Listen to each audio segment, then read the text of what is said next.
Hello students, आज का हमारा टॉपिक है ऊष्माशोषी या ऊष्माग्राही अभिक्रिया।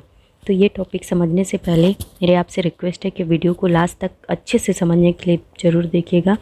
अगर आप नए व्यूअर हैं तो चैनल को सब्सक्राइब कीजिए और डिस्क्रिप्शन बॉक्स में जाकर मेरा फेसबुक पेज और इंस्टाग्राम ज़रूर फॉलो कीजिए। तो आते हैं टॉपिक पर। देखिए, ऊष्माशोषी मतलब होता है, ऊष्माशोषी को ही ऊष्माग्राही भी बोलते हैं, जिसे इंग्लिश में एंडोथर्मिक बोलते हैं। तो इसका डेफिनेशन और एग्जाम्पल दोनों समझ लेते हैं। पहले डेफिनेशन देखते हैं।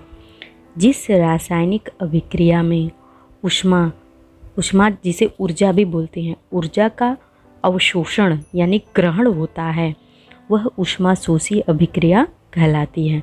मतलब जिस केमिकल रिएक्शन में ऊष्मा का अवशोषण होता है उसे ऊष्माशोषी बोलते हैं। देखिए, इसका उदाहरण है कि जब पीबी लेड जो है, लेड नाइट्रेट जो है, ऊष्मा मतलब हीट किया जाता है, ऊष्मा दिया जाता है, तो लेड ऑक्साइड और नाइट्रोजन ऑक्साइड में और ऑक्सीजन बाहर रिलीज़ होता है।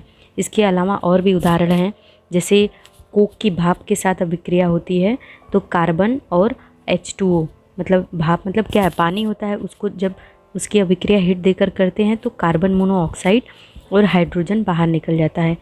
यहाँ पे कार्बन जो है सॉलिड स्टेट में, यस मतलब सॉलिड और जी मतलब गैसियस स्टेट। और भी उदाहरण है, जैसे नाइट्रोजन और ऑक्सीजन की अभिक्रिया होगी तो नाइट्रोजन और ऑक्सीजन मिलकर जब उसको ऊष्मा देते हैं तो नाइट्रिक ऑक्साइड बाहर निकलता है। देखिए, यहाँ पे मतलब अभिकारक के साथ ऊष्मा का प्रयोग होता है और तब जाके उत्पाद प्राप्त होता है। तो इस तरीके से ऊष्माशोषी अभिक्रिया हमने समझ लिया। अब देखते हैं ऊष्माक्षेपी और ऊष्माशोषी के कुछ और देखिए उदाहरण है, जैसे अमोनियम नाइट्रेट और जल का कोल्ड पैक, या फिर बर्फ़ का पिघलना, या जल का वाष्पन, या प्रकाश का संश्लेषण, भोजन का पकना। ये सारे जो उदाहरण हैं ये ऊष्माशोषी अभिक्रिया के उदाहरण आते हैं।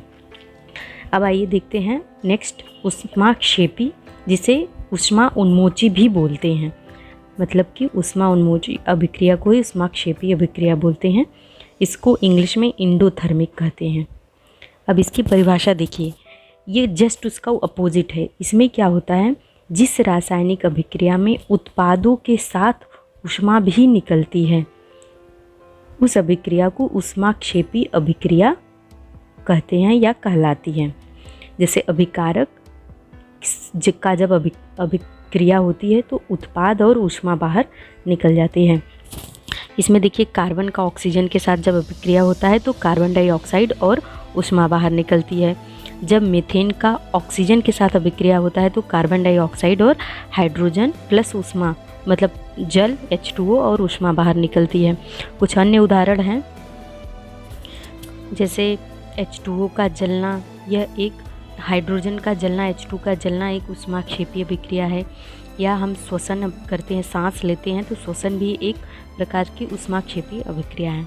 तो आई होप आपको वीडियो अच्छे से समझ में आ गया। पूरा वीडियो देखने के लिए धन्यवाद। आपका दिन शुभ हो।